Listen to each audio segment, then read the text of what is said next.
বিয়া হৈ গ'ল চলি দাদা সব বস্তু বিক্রি করে একটু গাইবে হয়ে কোন না পারলে কি বল দাদা আছে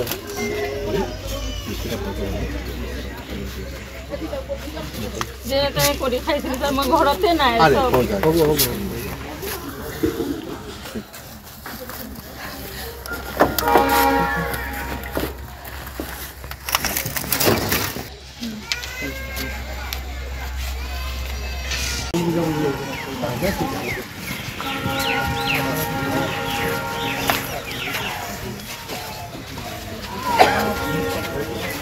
কোন জ্বলাই দিলে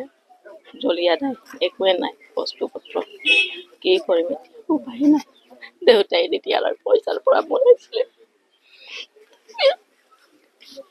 কি কৰিম দেউতাৰ চিনো নাই এতিয়া আমি ক'ৰ পৰা পইচা পাই কিনি ইমান ঘৰ বনাম কি মানে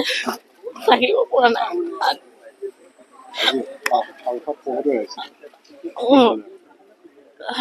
চাই দিম বুলি কৈছে কিবা কিবি ব্যৱস্থা কৰি দিম কৈছে কি কৰি দিব ন চৰকাৰক জনাইছো মানে মোৰ ঘৰ মই দেউতাই পেঞ্চনৰ পৰা যেনে তেনে বনাইছিলে এইটো বি গ'ল এতিয়া আমি ক'ত থাকিম ক'ত নাথাকিম একো উপায় নাই মানে কালি ইয়াত জুই লাগিলে 5টা পৰিয়ালৰ বুলি কৈছে মই একজেক্টলি গোটেই নাম্বাৰটো মই নাজানো তো সেইকাৰণে আজি ইয়াতে মিটিঙো আছিল মই খবৰ এটা ল'বলৈ আহিছোঁ আৰু মই মুখ্যমন্ত্ৰীক কৈ অলপ চলপ তেওঁলোকক যি পাৰিম সহায় কৰি দিবৰ কাৰণে চেষ্টাখিনি কৰিম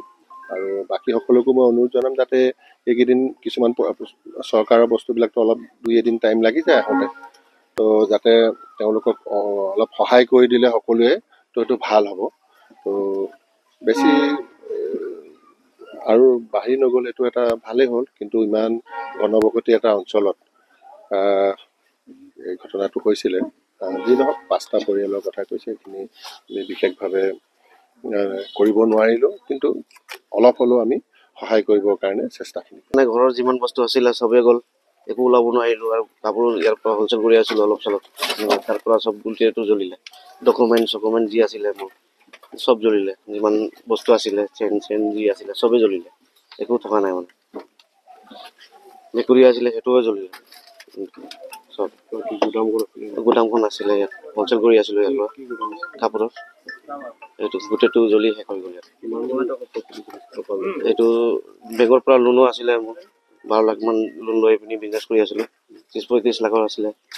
এনেকুৱা গোটেইটো শেষ হৈ গ'ল এমপিছাৰে আহিছিলে সহায় কৰিব বুলি কৈছে যি চাব মানে চাই দিব বুলি কৈছে ইয়াততো আপোনাৰ 3টা ঘৰ চলিলে 5টা ঘৰ আছে পিছফালেও আছে যদি ভাঙি চব শেষ হৈ গ'ল টোটেল চৰকাৰে সেইটোৱে যি সহায় দিব পাৰে আৰু আমাক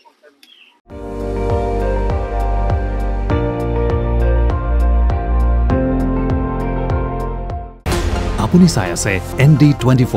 সৰ্বশ্ৰেষ্ঠ নহয় সৰ্বোত্তমৰ দৌৰত